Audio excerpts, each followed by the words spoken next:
YouTube, see, 1, 2, 3 example street. It's not real.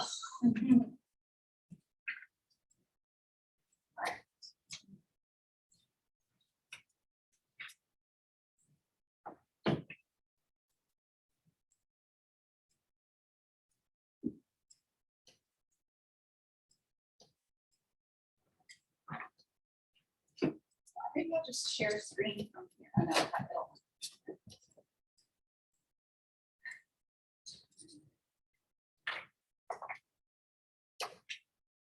All right, guys at home, I'm doing share screen now.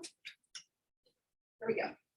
So, as with all real estate contracts, certain disclosures are always going to accompany them. They're going to be automatically included, and that's where we're at now. So we're always going to have a disclosure regarding real estate agency relationship attached to all contracts. You don't need to worry about adding it, but don't remove it. Fair housing discrimination advisory, basically notifying clients, yourself, other agents, of what housing discrimination is, because a lot of housing discrimination is actually pretty inadvertent, right? Some of it's blatant, obviously, but it can be completely accidental. And what's the example I use all the time, guys? I'll have someone with a lease, and then what does the landlord say to me? What is the gender? No. They'll say to me, I don't want someone with kids. The kids are going to tear up my closet. Or dog? That's familial status, and that's discrimination. Yeah. Dog is a pet. That's not a protected class. If it's an ESA or a service animal, that's discrimination. All right, moving on. Possible representation of more than one buyer or seller, disclosure and consent. We have to disclose if there is dual representation. In fact, the state has taken it so far. If you are writing an RPA, you're representing the buyer, so you know who the listing agent is. You would know if there was going to be dual representation at this time, but they still require that it's signed, even if you don't need it at this time. Anyhow, just again, anyhow. And dual representation means that any two agents from the same brokerage, not you yourself, not as an individual agent. So if you guys bring me an offer on a listing I have, and we enter escrow, that's dual representation deal because we're both at Keller Williams Beverly Hills. Yeah, and that's okay. And it's really important to know the difference so that you, particularly with a listing, a lot of times the seller will say to you, oh, I'm okay with you representing the buyer as well if that's how it turns out. Personally, I don't like to do that because it's really hard to do your job well at all for anyone. And it's really hard to be impartial. I'm reduced to a messenger at that point. But secondly, most of the time when they say that, they'll be like, but if you represent the buyer, can we do a lower commission rate, like 4 or 4.5? And I say yes to that all day long because I'm not going to provide dual representation. And why is this important? This is important because if I do that and I write dual representation, I might shoot me and you in the foot if you wrote an offer on my listing with your buyer, because I'm reducing the commission for dual representation. So the way I write my listing contract, I say, if I represent buyer and seller as sales agent, I will reduce commission from 5% to 4.5%. Right, and I explain the difference to my client at that point. So it's very important for you to know the difference and be able to explain it and still write contracts and terms correctly. All right, moving on. Wire fraud and electronic funds transfer advisory. It sounds very scary, so you should read it and be able to explain it to your clients.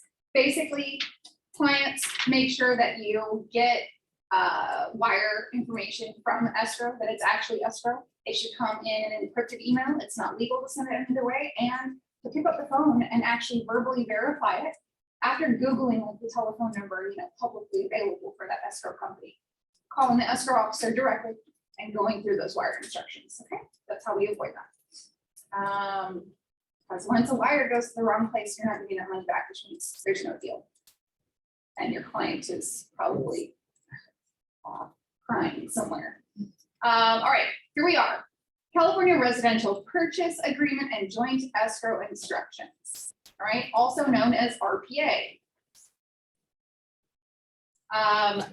Top left here, date prepared. This is a legal reference date. This is literally the date that you write the contract. This is not the date it's signed. It's not the date of acceptance. Nothing is calculated from this date. It is for reference purposes only.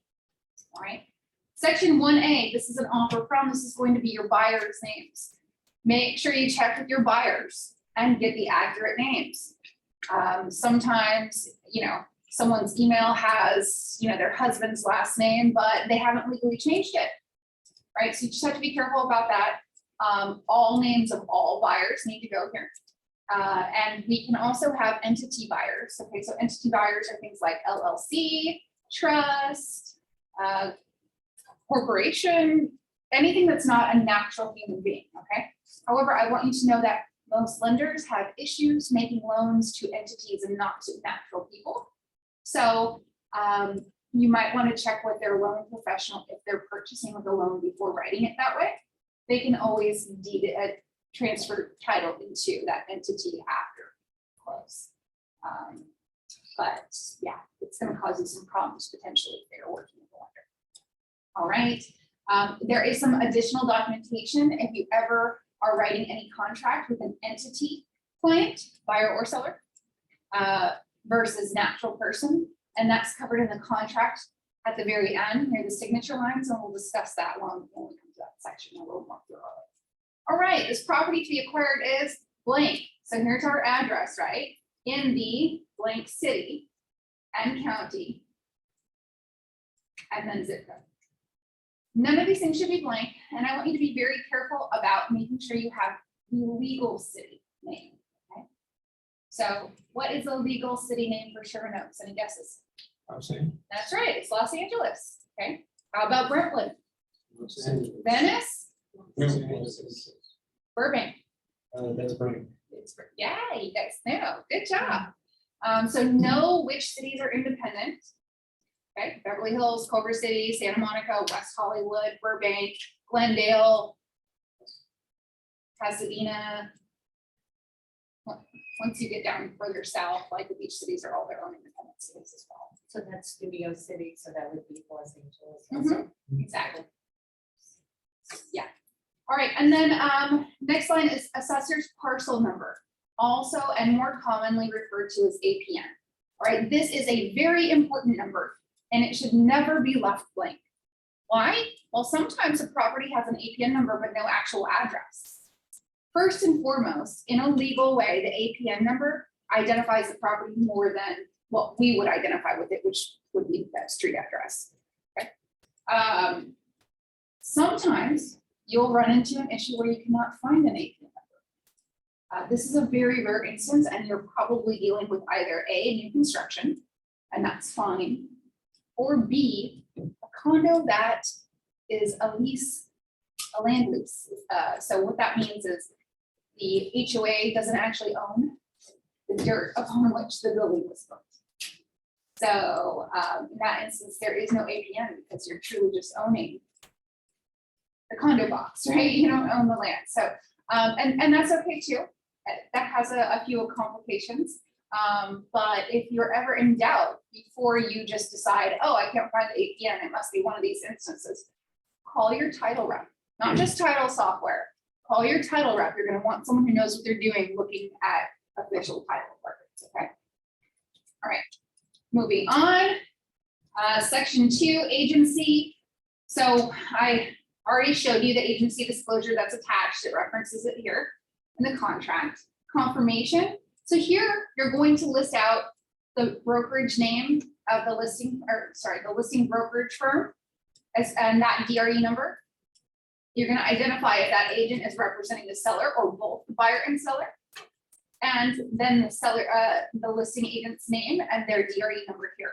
Guys, where can we find DRE numbers? Department of Real Estate. Department of Real Estate is going to be your best bet. And if you look up the agent and their DRE, there's actually a hyperlink. It will say what their, where you can get their broker DRE at the same time. Okay. And then yours will go below. If you're writing an RPA, you're probably buyer's brokerage, right? Let's see here. Sometimes there is more than one brokerage, not agent, brokerage, representing either a buyer or a seller, sometimes both. What does that mean? That means I could have a friend at Compass that has a listing with me. You or someone else writes me an offer. Technically, that's separate representation and dual representation, right? It becomes kind of complicated. Don't worry about knowing how, I don't even know that I would know how to identify everything on the contract in that instance. I'd probably write an addendum, just explain everything. Better to be safe than sorry. Don't worry about that. You'll go to Michael Rosales in some instance like that. I just want you to know that it does happen. And so when you are writing things here and you don't have enough space, you still need to identify both firms, right? If there are two listing agents from two different brokerages, they still need to be listed in the contract. So you would click this box here, section C, and you would say more than one brokerage represents, need to identify either that buyer or seller. And it's going to then auto-populate in zip forms, a document referred to as ABA, additional broker acknowledgement. Okay. It is pretty easy to fill out. Read it, you'll be fine, but it is required and you don't have a valid contract if you don't address both brokerages and agents within your offer. All right. Section 3A, purchase price. Who determines that? Buyer, you're writing the offer for the buyer. You know, do they always listen? Not so much. Good luck and God bless. Section, this box to the right here for all cash. So if you are lucky enough to have an all cash buyer, I'm jealous. You get to check this box. It is my favorite box in all of the entire contract. But most of the time you won't be checking it. When you check this box, if you're all cash, it will actually make it impossible for you to fill out some fields that are associated with loans. You know, they shouldn't be used if you're writing a cash offer. There is one possible exception to that, and I will give you that language and tell you about it in a moment. Okay. Close of escrow. What is our standard? Yes. So in cash, we suppose terms and conditions tied to the amount of money, right? The purchase. Yeah, you still put in the dollar amount, but if it's all cash, you just click this box. But should I fill? Yeah, you should fill out your purchase price. Okay. Basic contract law, guys. If you don't already know these things, in the state of California, look up basic contract law. What is required in order for a contract to be valid? Well, names, dates, monetary value for services or goods, all of that needs to be specified. So if I don't have a dollar amount, I don't have a valid contract. If I don't have a listing start date and end date on my listing agreement, I don't have a valid listing agreement, right? So you have to have some basic stuff. And as an agent, even just as a human being, like for yourself, you know, making decisions and entering into contracts, you should be very, very aware of what basic contract law requirements are for California. Close of escrow. What's the most common? Well, there's two methods of selecting how you would like the closing date of the escrow handled. One is a certain amount of days from the acceptance of the offer, which is more common. It is more common because you cannot control when your offer is going to be accepted. You could have a lengthy counter process. Someone could be out of town. And so we need a certain amount of time to do what we need to do before we close an escrow. And so since we can't control when this acceptance is going to happen, we use this method almost always. The second method is to choose a finite date. And I just explained to you why that's a problem. If I write an offer today, and I wrote a finite date of January 7th in here for my close, but my escrow, the offer and counter offers didn't get accepted for 2 weeks. Well, now I only have 2 weeks to do what I need 30 days to do most of the time, right? So that's why I don't recommend this route unless you have a particularly long escrow or the date is really important to one of the parties or both of the parties for some reason.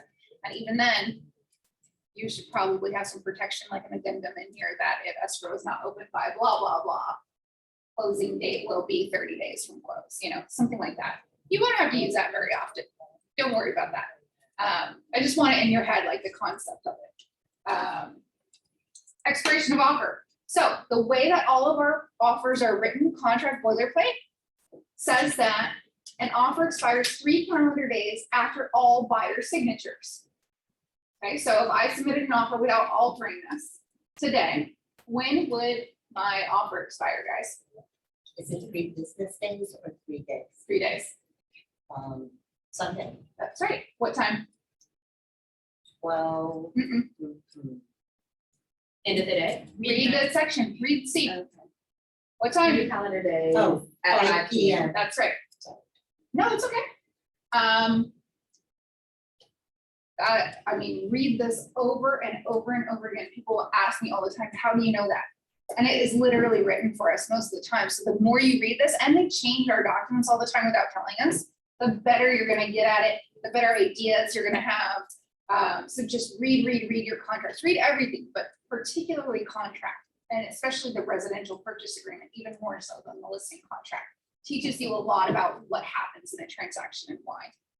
There are some, this is statewide, right? So there are some sections that might not really be applicable or commonly practiced in Southern California, but at least you'll know what that term is and that it exists. All right, so expiration of offer, can we alter this? Absolutely. So if I need to be really aggressive for some reason, I'm concerned about competition, or you know what, sometimes I just have a holiday party and I really need a fucking response before 4 p.m. so I can bang out the work I need to, so I can go home and be left alone and not ruin a party, right? So, you know, sometimes there's that. That can also be done by picking up the phone and saying, hey, listing agent, please, can you just get this signed because I'm really tired and I have to go to this party. I don't know if my clients will be able to sign it before. Great, can you please not have them sign it before 9 a.m. tomorrow then? Right. A lot of it's just personal touch, right? It's very, very important in this business to be liked. It's more important to be liked than it is to be right. If I like you and you're not right, I will help you. I have the same goal you do in a transaction, is close it, right? So if there is something that you know, if the other agent is doing something incorrectly, you see terms that don't make sense, determine first, does this affect my client in any way? And if the answer is not really, or it doesn't affect them in a negative way, it could possibly affect them in a positive way, and you definitely have to check with your client, but I'll leave it alone. If it doesn't have to be fixed rate, then no matter how pleasant I am with someone, I don't need to start off my deal by correcting them, right? I need to start off my deal connecting with them, right? Connecting, not correcting. We'll fix it later. All right, initial deposit amount. So also referred to as earnest money deposit. Okay. What else do people call it? Down payment, or you know, initial down payment. People refer to this in a lot of ways. And it's a little confusing because your initial deposit is only a small fraction typically of what your total cash down deposit is going to be. But the majority of it is brought in and given to escrow towards the close of your escrow. So the earnest money deposit is the collateral deposit. And can anyone tell me what dollar amount this typically is? It's not a dollar amount. 3%. It's typically 3%. Can we do more or less? Yes. What effect does that have? Doing more can make your offer look stronger. Doing less certainly makes it look weak. Okay, why can't you put down the standard 3%? Do you not actually have the cash? You know, I'm concerned about working with a buyer who doesn't seem to have enough cash for 3% of what they're supposedly buying. Make sense? That's why it makes it look weaker. Okay, Kristen, yes. so it's 3% and then they would come in with either 10 or 20 once it's accepted. No, we're gonna get to that though. Sorry. No, it's okay. Okay. No, you're fine. Good questions. I don't like the way the contract is written. I think that the deposit sections should be on top of each other, but they're not, but we'll talk about it. So there is also a contingency related to delivering the deposit money to escrow. What does a contingency mean? A contingency is a promise. It's a major term. It allows cancellation rights typically, okay? Cancellation rights are very key in real estate. And the way our contracts are written, we are very, very pro buyer. There is not much opportunity for a seller to cancel a deal. Okay? This might be one of the only contingencies where a seller has any power to try to cancel. And do I want to cancel on you if I open escrow with you and you don't send the 3% deposit within the time you promised to? That's the very first thing a buyer does, right? So it sets a really bad tone for the transaction if the buyer doesn't get this in on time. And because of this, this contingency is written in a different way than every other contingency in our contract unless you modify it. It is based on business days versus calendar days. So all of the rest of our contract is calendar days. Earnest money deposit is business days. Can anyone give me, anyone can guess why? Maybe? Thanks. Yeah, you can't send money if the bank's not open. It's a holiday or a weekend. Also, deposit funds must be wired. Okay. Not cashier check or something. No, you cannot do cashier's check. More than 15 years ago, when I was an escrow officer, that was like around the last time escrow companies still took that. They stopped taking cashier's checks around then, but it was cashier's check or wire then. Now it is just wire transfer. They're not going to take a cashier's check. I mean, maybe if you're working on some like $25 million deal and your client insists, you'll have to get the owner of that escrow company will have to agree to it. Like it'll be an exception thing, and what a difficult client. Is there any? Benefits to it? I can't see one. There is a like extra checking with the bank, when the bank gets your cashier check, they took few days to Clear check it. all background. And are you just writing this amount or you have this amount of time? When the bank take wire, it's like right away because all control already been So done. you're saying that there's other protections for the. Just the quicker. Well, bottom line is the escrow company's not gonna take it, so let's move on. Wire transfer only. Couple of things you should know so that you can advise your clients. Even though they have 3 business days, sooner is better. Okay, why? It gives the seller confidence. And we're going into inspections. We need to be liked and well received, at least viewed as serious and competent, right? And not a promise breaker, not a liar. So client, get that money in, sooner is better. Also, when you send a wire transfer, there's something called a wire cutoff time. Wire cutoff times are generally somewhere around lunchtime. Every bank has a slightly different one. Why is that important? Well, if your client goes in after that wire cutoff time for either their bank or the escrow company's bank that's receiving it, which you're not going to know, right? Well, that wire's not going to show up until the next morning. So if you wait until day 3 and your client, doesn't wire before that cutoff, you are late. You don't mean to be, but you are late. And it's the worst way to start off your deal. The other thing is there were some exemptions for this during the pandemic, but I've seen instances where it's coming back now. Over a certain dollar amount, and our EMD earnest money deposit dollar amounts almost always exceed this, but over a certain dollar amount, most banks want someone to go into their bank branch in person to send a larger wire. I think the amount used to be over 10. I think some banks are 15 now. The only exception to that I've seen is banks that are online banking only, right?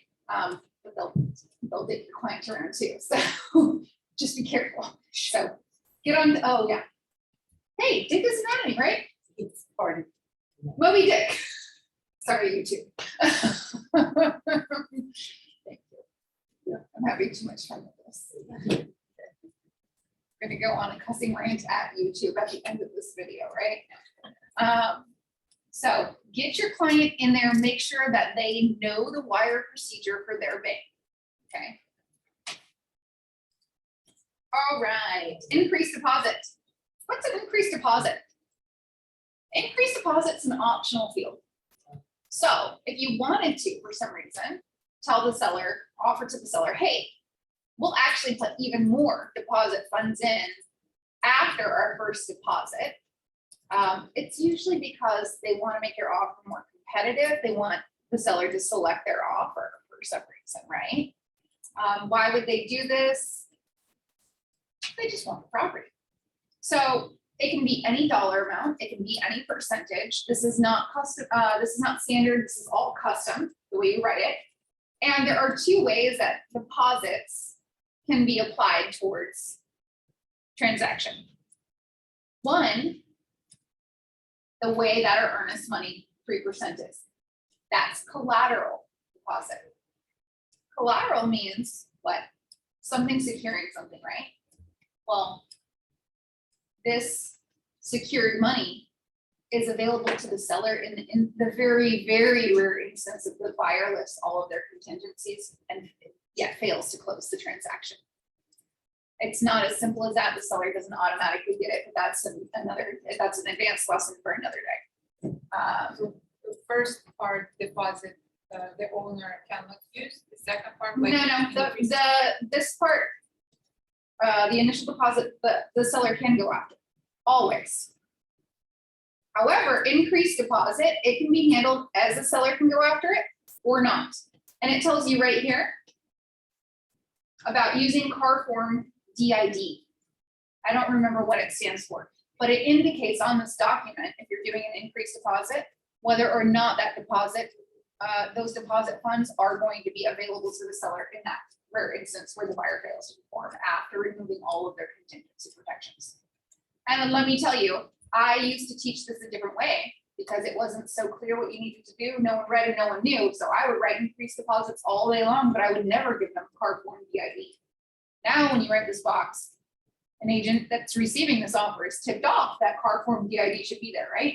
Before, I was making the seller think that the offer was better by giving increased deposit. Yet I wasn't giving them the right to go after that money. So really, it was just, all smoke and mirrors. Not that it would hurt my client or it's a really risky thing to do, but if I can get away with it and better protect my clients, why not? Right? So don't try to get away with anything. If you're going to do increased deposit now, the way your contract is written, it needs to be done with card form DID. It needs to be clear, it needs to be legit. Because you're going to get a whole lot of distrust and dislike from a listing agent receiving an increased deposit offer with no card form DID. All right, so how can this increased deposit be timed? Well, it can be at a certain action or a certain date. Upon removal of all contingencies is what's written here. Boilerplate, I wouldn't use that because by the time you lift all the contingencies, it's pretty much towards the end of the escrow. So to be attractive to the seller, you probably want to, put it at an event, but something like at the time that we conclude our physical investigation, something like that, okay? You'll make that determination. I just want you to know that the way our contract is written, it's not a very attractive, why even do the increased deposit? There's no point the way it's written here. So if you're going to utilize this, you'll want to modify at the timing criteria here. I'm sorry, I just didn't get it. So increased deposit makes the offer stronger. Makes it look stronger. Yeah, but what the difference for seller? Is it some contingency? So and the seller can use both part of deposit or it's collateral and escrow and he or she cannot touch it till the end or till some. The only way a seller can ever touch deposit funds is if a buyer lifts all their contingencies and fails to close. And then the buyer and seller mutually agree to it in writing and sign off on it. Don't worry about that part. I know, it's not as easy as it sounds. Like, even though there's a right and wrong, who does what? If one party decides I'm not gonna do what you want me to do, I'm not gonna do what I contractually said to do, you can't just cancel on them. You can try, but unless they sign that cancellation, they just have you basically, they're holding your escrow ransom. And I had this agent in here a couple of years ago bragging about that. And I was like, shut up. I am never, ever going to work with you, ever. Don't even send your clients to my listings. They literally held up a poor seller for 8 months, wouldn't sign cancellation until the seller agreed to come down in price. That was their actual strategy the entire time. It is not, it's unethical. Yeah. The seller can't go and sell it to anyone else. in that meantime. They can't change anything. They can't rent it. So, you know, this is an unethical thing. That is technically fraud, right? Good luck proving though that that was the buyer's intention at the time they made the offer. Nobody's gonna admit to that, right? Okay, moving on. Did I answer your question? Okay. Loan amounts. So if your buyer has a loan, you would enter the dollar amount here. There is no one loan program, right? So a loan can be, the most standard is that it would be 80% and the buyer would come in with 10% cash. But 90-10 is very common now. Occasionally I see 95-5, that worries me often. You'll do more sometimes as well. So just keep a lookout for that. I'm only bringing this up because if your buyer's lender says, oh yeah, they're putting 5% down, you might want to question them about what kind of loan program they're getting. Is it special? Because if they're like, what are you talking about? No, you probably need to tell your buyer to act with another lender. There's a special program going on if it's going to be under 10.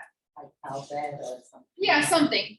You just want to hear an acknowledgement from the mortgage broker in this instance so that you can have peace of mind that he's not a complete screw up. I didn't say the F word, yay. All right. You need to also make sure that you check, that you write in this box for the maximum allowable rate. It does not mean it is their interest rate, okay? What it is just an extra protection. So if I opened an escrow, if I wrote an offer today and I wrote nothing in here and everything was all good, I get towards the end of escrow, but the interest rate increases by like 2% before we lock our rate. My buyers are contractually obligated to continue with the purchase, even though maybe now that mortgage is not doable for them because of that rate hike increase. So especially in a volatile market like we have now, you need to ask your buyer's loan professional, what number should I write in this box here? And that is just extra protection. Shouldn't they be pre-approved? Yeah, but the rates change every single day. They don't get the rate that they were quoted at the time they were pre-approved. So it's They not- get the actual rate at the time they lock their loan. So you ask that question. to the lender. Yeah. That's normal, but I mean, all you can do is quote the numbers you have at the time. Lender But- or agent? The lender will tell you what number to write in here. So the number is like on top of like whatever they already. No, it's not on did, top. or- No.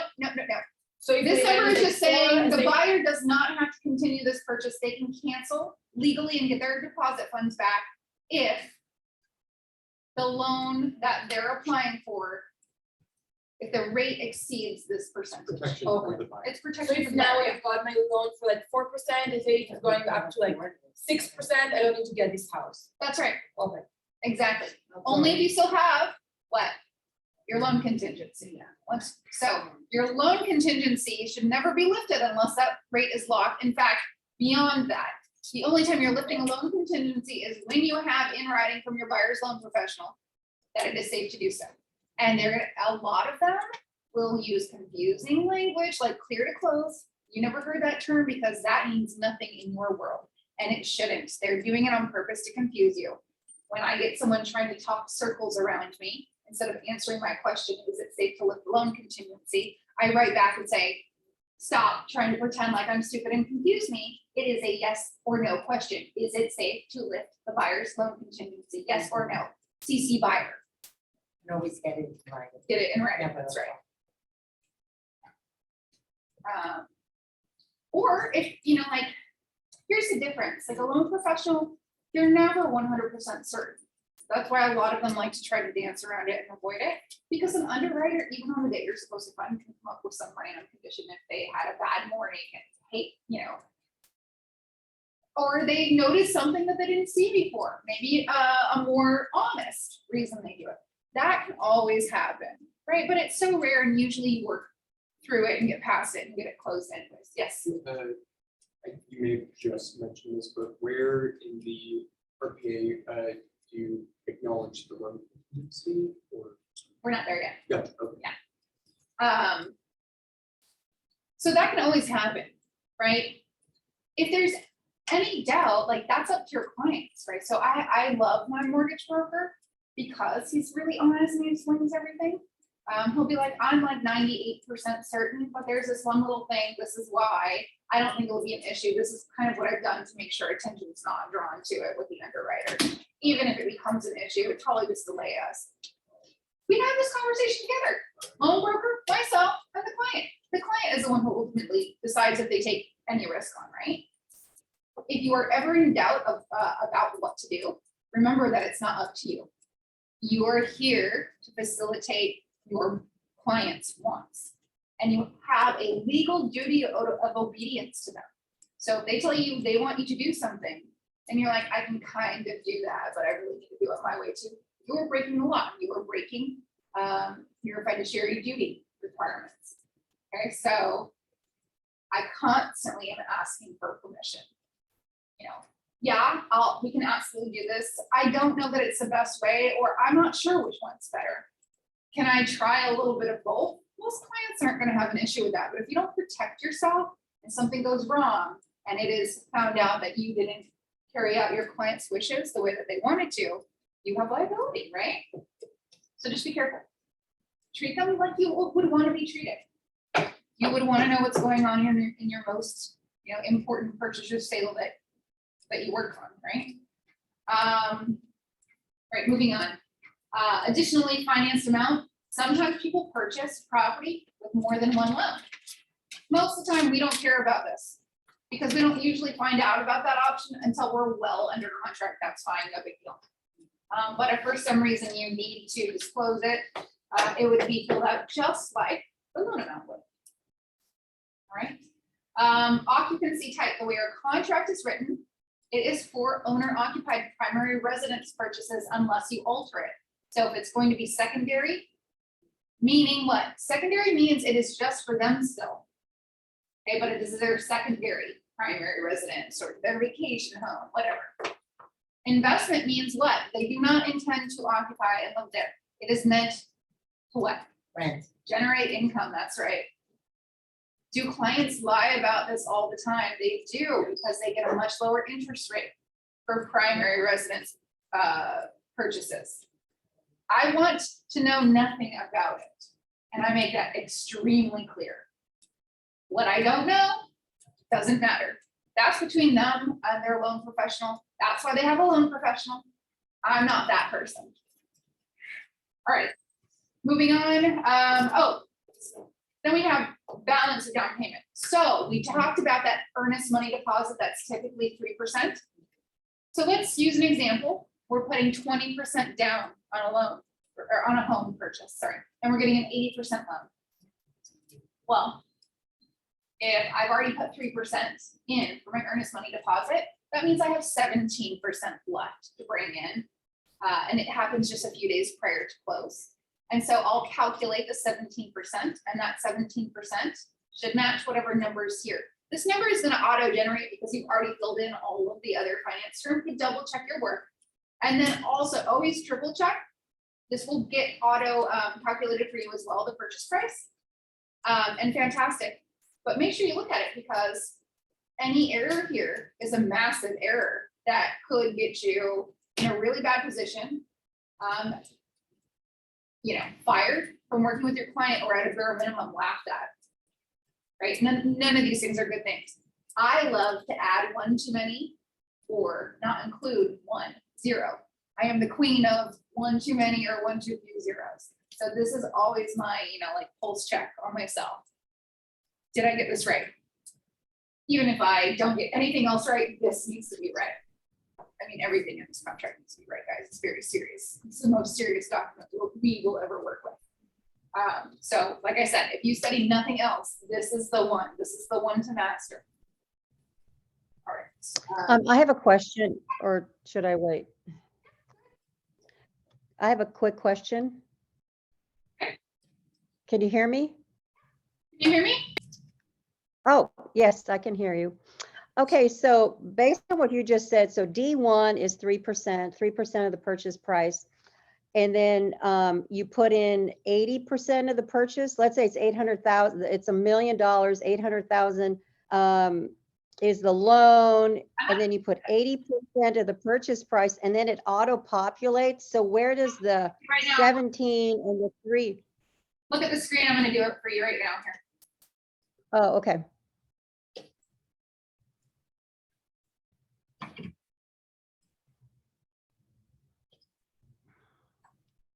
See, 1, 2, few zeros.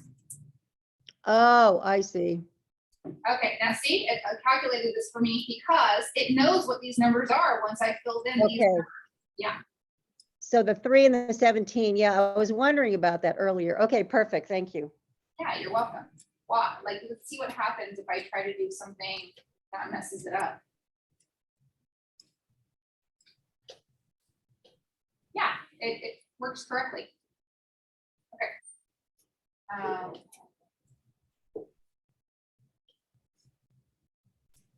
All right, so now we're getting to the section about proof and contingencies. The first 2 pages of the RPA are where all of the important stuff is, unless you add addendums. So, seller credit to buyer. Is it common for a buyer to ask for a pre-negotiated credit in an offer? No. It is not. It happens in very, very depressed economic markets and typically more economically depressed cities and areas. It could happen though. I mean, let's say the seller knows that their property needs to be tented for termites, but they're not gonna move out. They're just like, buyer, I don't even want to negotiate. I'm happy to give it to you. You can have the credit up front. I probably still wouldn't use seller credit. I'd probably just knock it off the purchase price. But again, that's not up to me. That is up to my buyer, right? All right, additional finance terms. So remember I told you that there is a special way where you can write an offer where it's sort of like optional cash or loan. Remember I was talking about that all cash offer button? So I'm currently in an escrow even like that now, and my buyers are super rich. Okay, like just to be plain and blunt about it, are super rich. There's not gonna be a problem with them getting any kind of financing they want anywhere they want. But they do want financing. Why? Because people with money get special rates and terms, and it's very cheap for them to borrow money, unlike the rest of us still. So what do I write? Well, I want to write it as a cash offer so it looks strong, but under additional finance terms, I use the terminology, and you'll see this in every class I teach. The clause is buyer reserves the right to obtain contingency-free financing.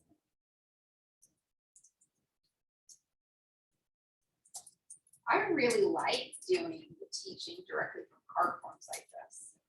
It'll be complicated if I have to go in and out of documents, but this is nice to be able to write stuff directly on the screen share. Buyer reserves the right to obtain contingency-free financing at their sole discretion. What does this clause do? It obligates the seller and escrow and all of the parties involved to cooperate with facilitating the buyer's loan, right? Like they cannot say, oh no, you don't have a loan or appraisal contingency, you can't do an appraisal. Plus we all know an appraisal needs to be done for a loan, right? So reserves the right to obtain contingency-free financing at their sole discretion. If they don't get the financing, they still have to purchase the property cash, and they don't have any cancellation rights if the rate increases, if the appraisal doesn't come, if the loan doesn't go through, right? So yeah, it's still an all-cash offer with right to obtain contingency-free financing, which my clients intend to do. And let's say for some reason they couldn't get that loan, even though they didn't have protections, I still have other contingencies, physical investigation, this, that, right? All right, moving on. Verification of all cash. Attached to the offer is the way it's written, or verification of down payment and closing funds. Okay, so you have H1 for all cash offers, and you have H2 for standard loan purchase offers. In both instances, it says that the proof of funds is attached to the offer. Why is this, guys? Yeah, if you don't show me the money, we're all Jerry Maguire on this one. If you don't show me the money, there's no way I'm accepting your offer. What did I tell you? Sellers don't really have the right to cancel on a buyer. They don't really have the right. They don't have the legal ability. So if I accept your offer, I don't even know you have money, and you put the earnest money deposit in, but you know, you don't have the money to get a loan or to purchase it cash, but you won't let me cancel. I, as a seller, I'm kind of screwed. I'm just sitting there waiting for you to either cancel or somehow come up with the money. In the meantime, I can't do anything other than spend money I might not have at that point because my sale didn't go through on an attorney to try to get you to do something. So this protects the seller. This protects the seller. Obviously. Yeah, but your offer is worthless without showing that you have the money. Okay, so agents, do not ever submit an offer that doesn't have a proof of funds. And guys, in the situation where I wrote the offer this way as an all cash, but reserving the right to obtain contingency free financing, which am I using, H1 or H2?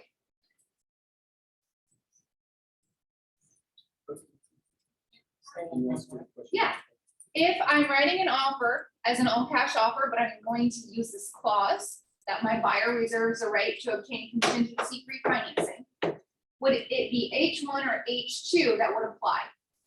Which one? That's why. That's right, thank you, because it's all cash. On the flip side, should I be attaching a pre-approval to my offer? No, it's. Nope. That's all cash. That's right, that's right. Thank you, you guys are so good. Verification of loan application. So most of the time, unfortunately, we are gonna be using, not unfortunately, most of the time we are going to be representing buyers purchasing of loans. So that will also be attached, the pre-approval will also be attached to the offer. Then we have these boxes over here. You have to identify what type of approval you're attaching. Do you know the difference between pre-qualification, pre-approval, and fully underwritten approval? No, free. Most other agents don't either. And the first two are pretty much the same. So pre-qualification means I've had a discussion with I've had a discussion with a mortgage broker, you know, it all sounds good. The mortgage broker will give you the pre-qualification. They all give you pre-approvals. Pre-approval means I've actually submitted a formal loan application. It doesn't matter. It's still them saying whatever they're saying. Nothing's been verified in either case. I actually think pre-approvals are pretty worthless other than proving the buyer is serious enough to actually have a conversation with the lender. So no matter what I have, I just check pre-approval. The lender letter doesn't stipulate either one. Usually, they're all a little bit different. Don't worry about it, just check pre-approval. However, fully underwritten pre-approval is massively different. It is very solid. If you can get away with it, great. I mean, if you can get fully underwritten pre-approval, that's fantastic. What that means is that the buyer's lender has done everything that they need to do that isn't just related to the house itself, like appraisal. So they basically process the buyer's loan without the subject property. This includes a hard credit check. This is why most lenders don't operate this way.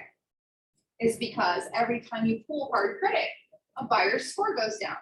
Most of the time when you need fully underwritten pre-approval, it's because it's an extremely competitive market. And so you might be writing 15 offers over the course of 3 months or whatever. And so if that drops the credit score down 30 points, can that affect the buyer's rate? Yes. Absolutely. So we only will do fully underwritten pre-approval if we haven't done it already for some reason. Like I'll get a counter offer, multiple counter offer, and they'll say, we want you to give us fully underwritten pre-approval. And I'll pick up the phone and call the agent up. If you tell me you're gonna get my offer accepted, I will get it for you. But I am not going to do it unless you tell me the rest of my offer is acceptable to your seller. Because I don't wanna put my buyer in that situation, right? What, 30 points? No. Usually 1 or 2.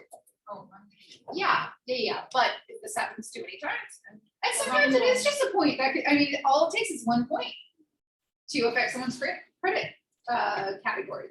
for how long it's works? 2 years? I don't know, like, Months, 2 months? no, it's on there for a long time, years. It's on there. Does it seriously affect someone's credit score very long? That, I don't know. I think that's a little bit more complicated. There's a lot of factors to how credit scores compile. Yes. You would do fully, also would you do fully underwritten if the person was like totally in love with this property and wants to get this property to show proof like.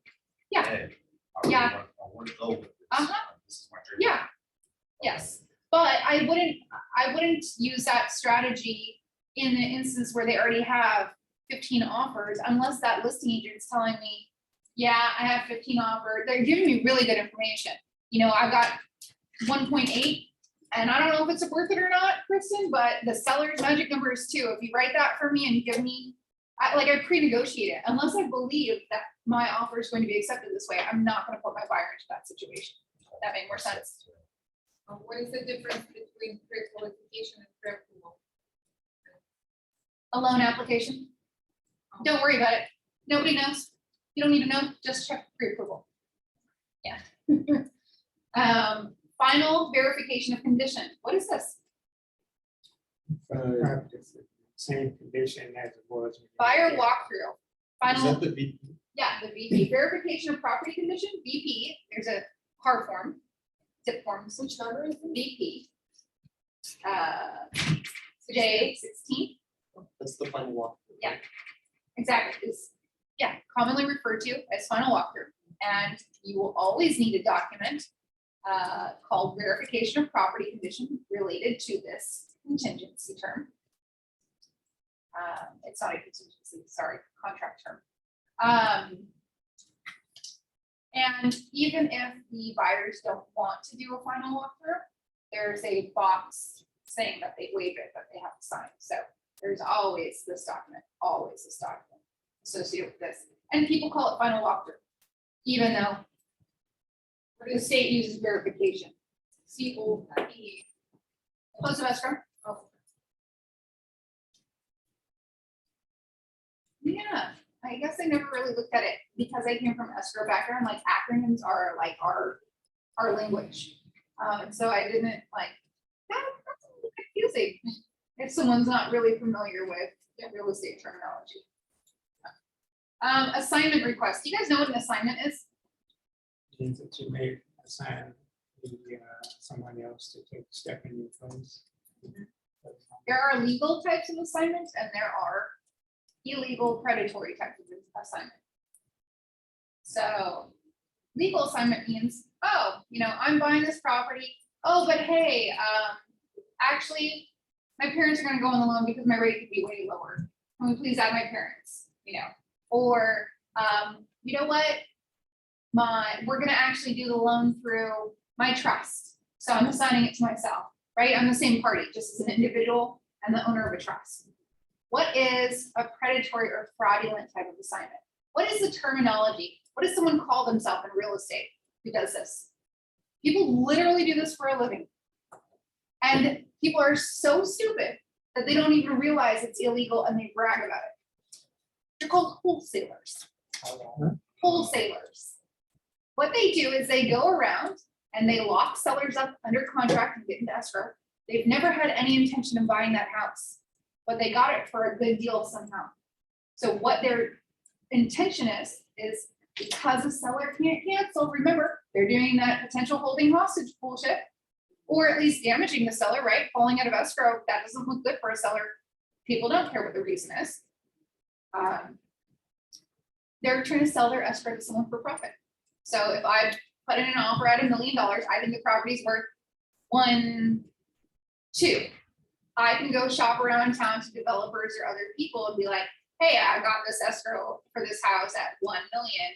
I think it's worth 1.2. Here's the information why I think that. Do you want to buy it from me for 50 grand?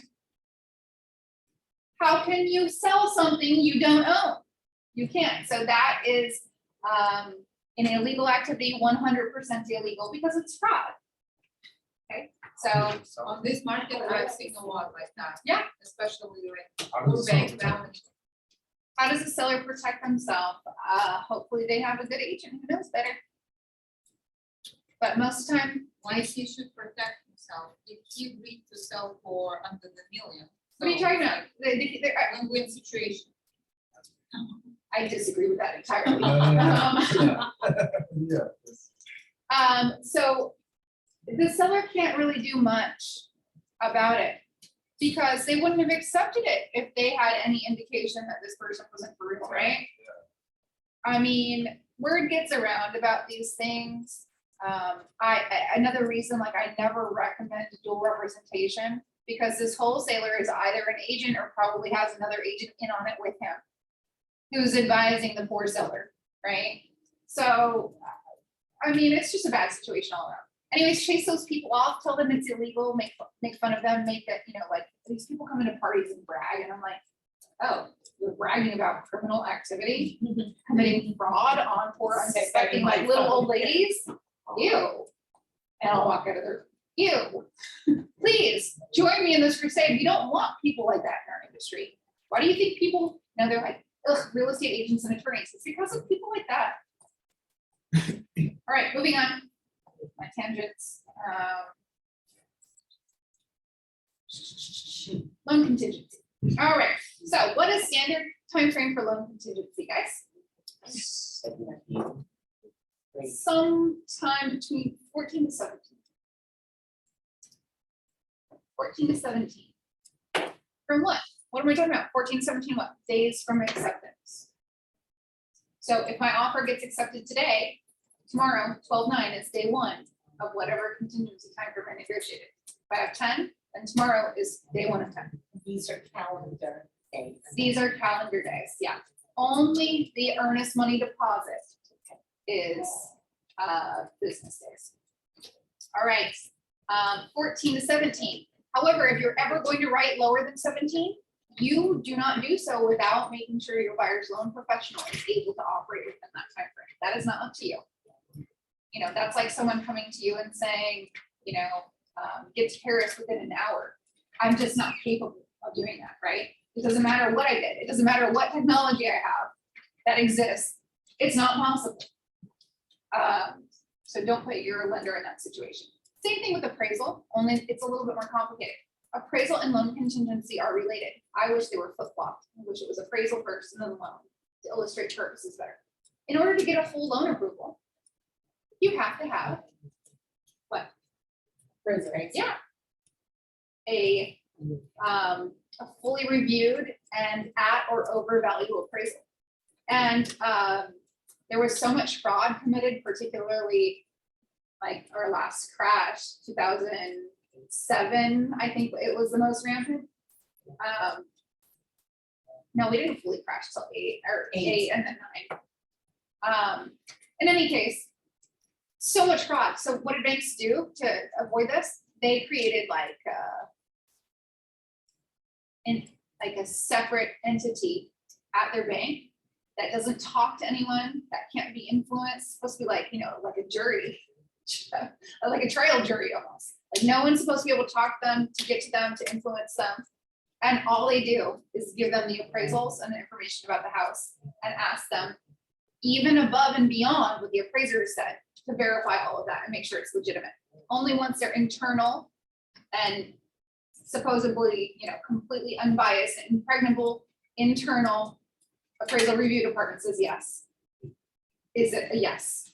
Can we then move on to loan approval? And that process usually takes 3 days. So if the appraisal needs to be reviewed for at least 3 days before we get the loan approval, these days should always be at least 3 days apart, right? Yes. Yeah, so my appraisal, if I'm writing 14, my loan shouldn't be 14, it should be at least 17. Okay.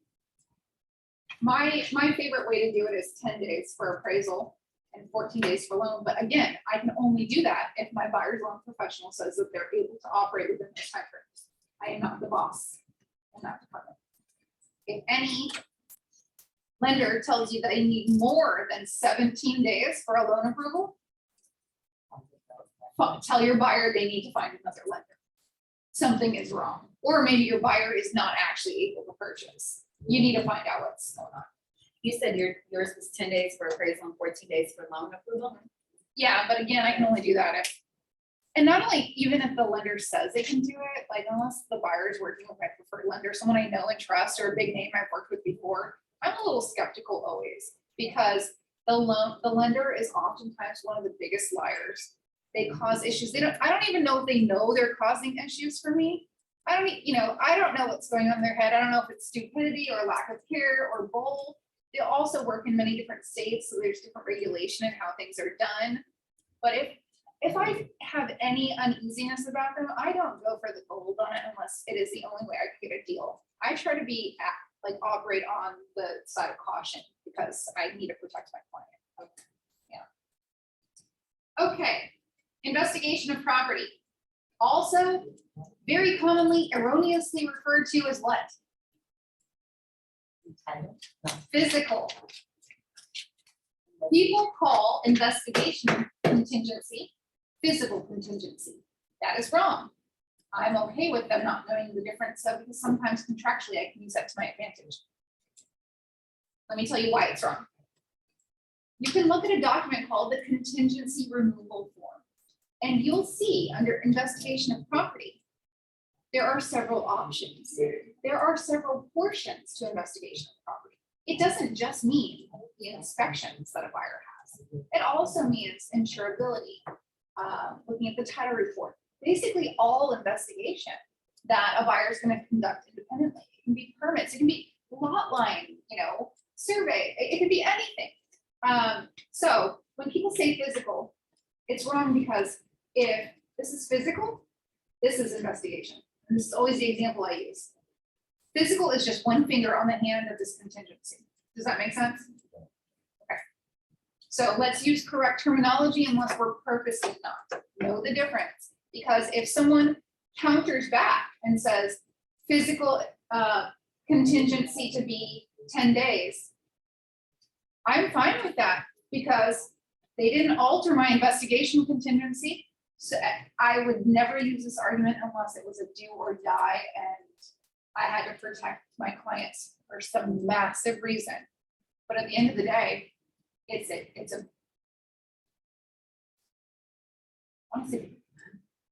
a brat move, but you're right. And you will have, when this goes to court, you will be right and your client will be protected. Okay, but you don't do this because you know what they mean when they say physical. You only do this if you have to do it to avoid, catastrophe for your client. But I let people use that erroneous term, physical, in counter offers all the time, even though what they really should be saying and meant to say is investigation, if I'm representing the buyer. Not if I'm representing the seller. I want everything to be clear if I'm representing the seller, right?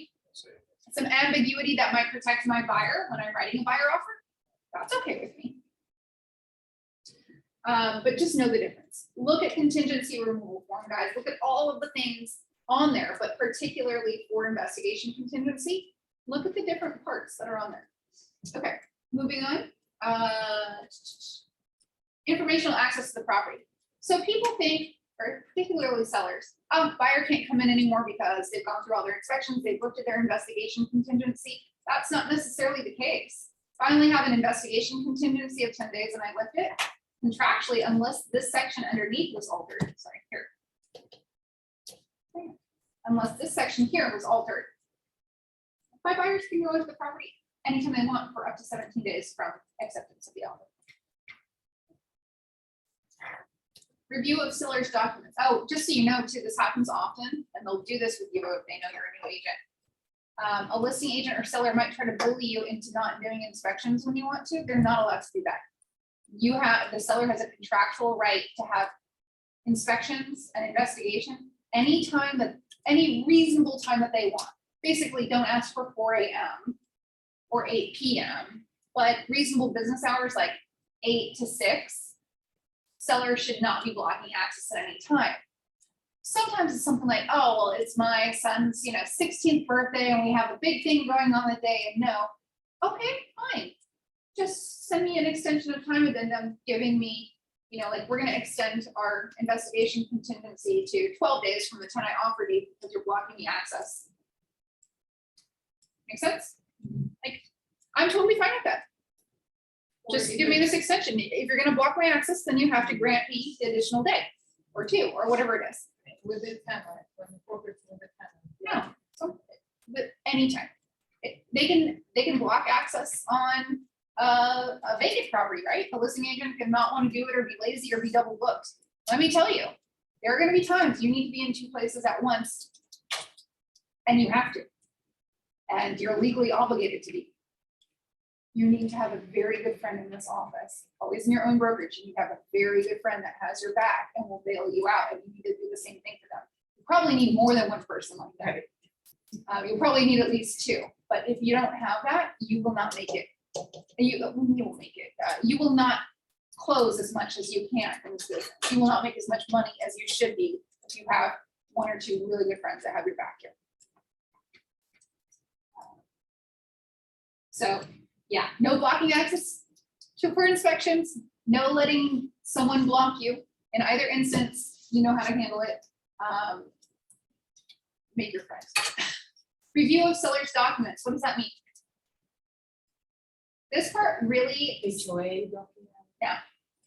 this part really still confuses me a little bit, because down here we have seller delivery of documents and then review of seller's documents.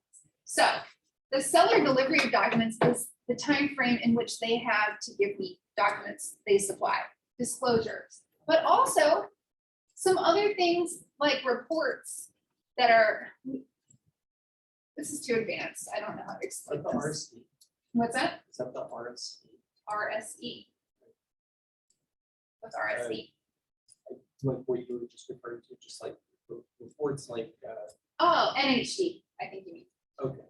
Natural hazard zone disclosure report. Well, that's actually its own individual thing. That's why I think this is too complicated to talk about, because some of them are listed as contract items. Some of them just happen. We don't even use, like, I only know because escrow is the one who usually orders them.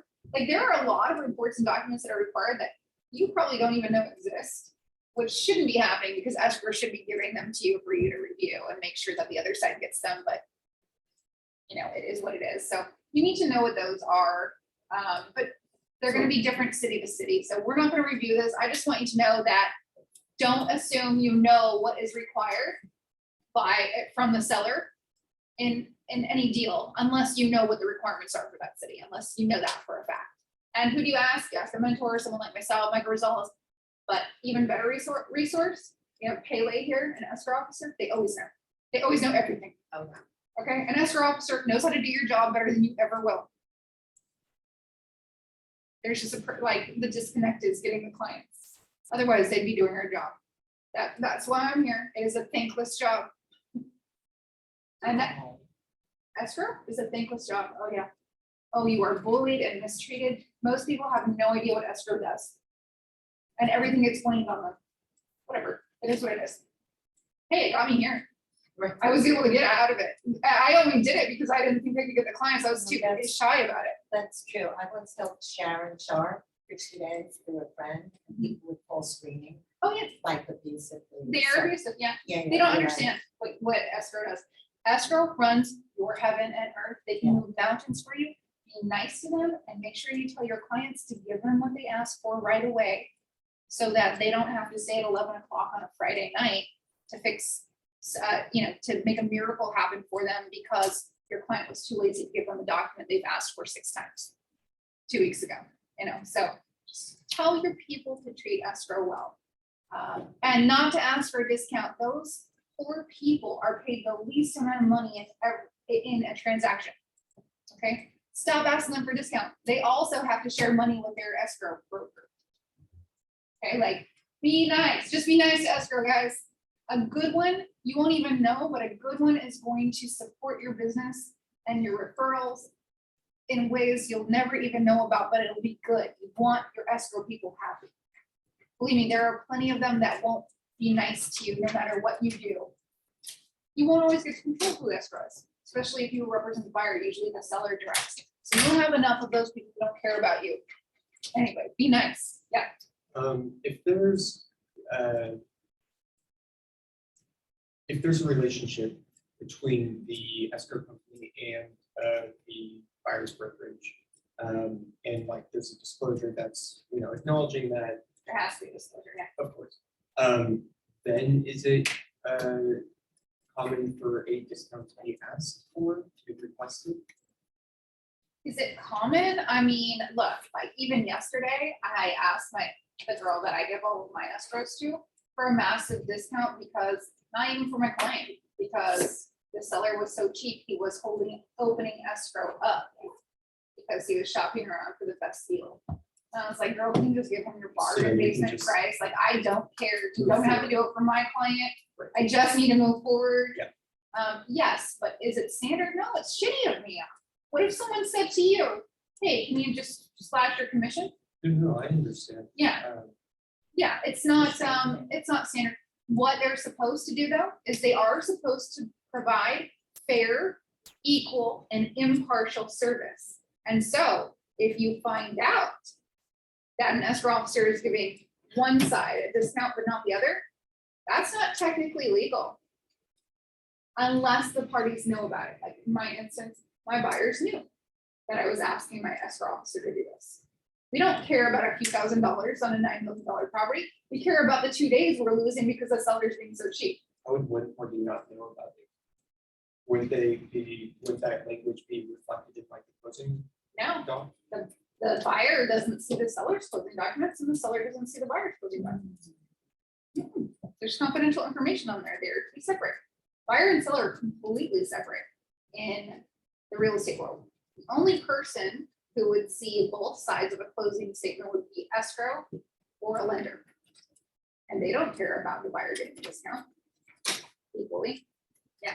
But what you can do is if you ever run into a situation where you find disparity, if you use the words, but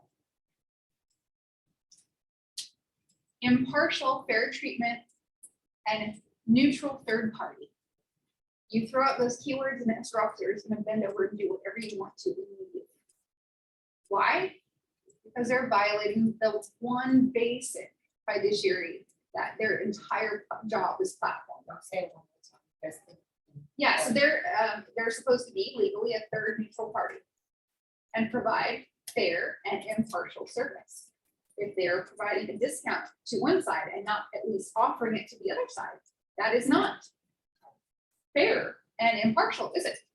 That's giving preferential pricing to one party, not legal. It happens all the time.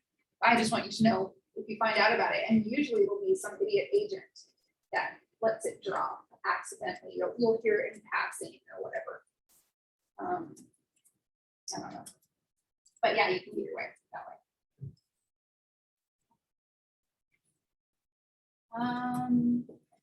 Oh, so review of seller's documents.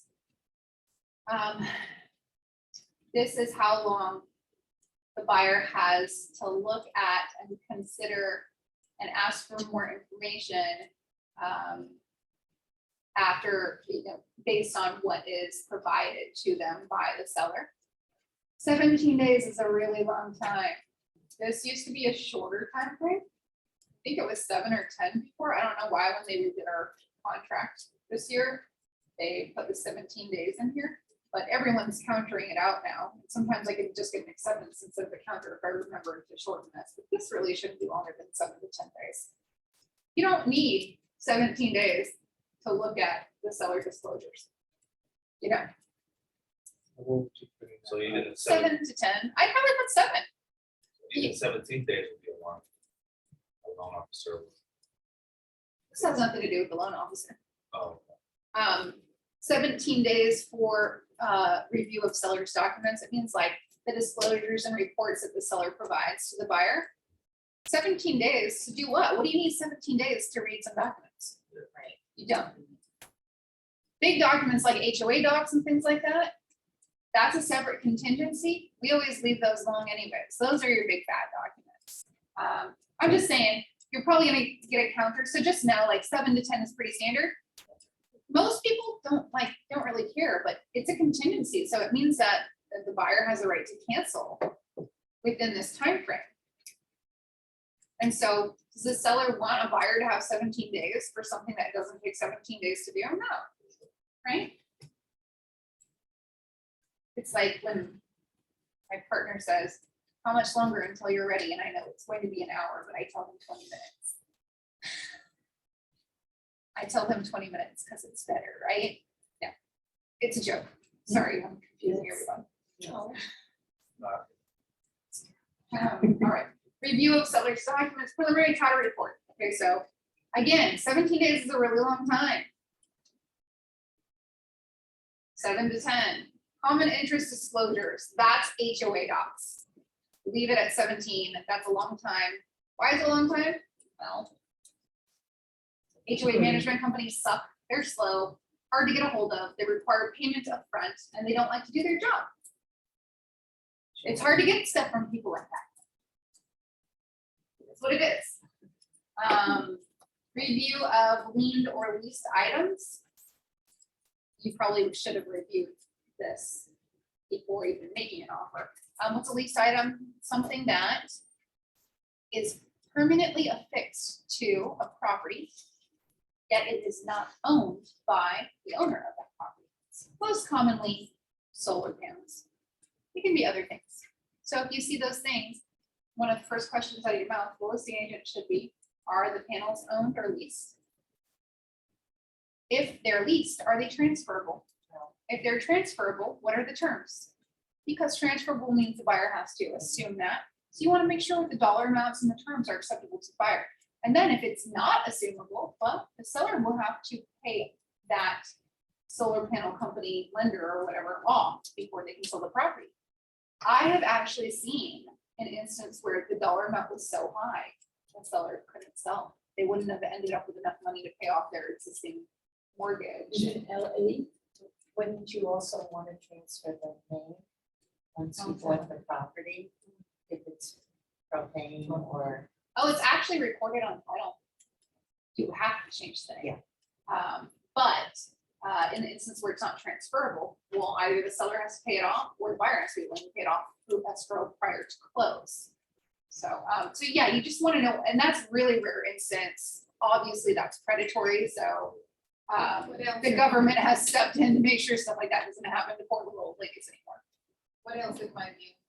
Solar panels. Solar panels, like water purification systems, like really elaborate ones, like that look more like pool equipment. In income property, sometimes they'll have leased laundry units in a communal laundry room. It can be a lot of things. Like panels, perhaps. I think those are usually, but perhaps, yes. Usually. Yeah. Even like an ADT panel is technically owned by ADT. So before there were so many options, ADT was really aggressive and was like, you need to pay us for it if you're not going to use the service, right? And the buyer's like, I don't know if I want to use the service. And so the seller's got to take out the equipment and return it to ADT, but now there's damage that they have to fix for the buyer.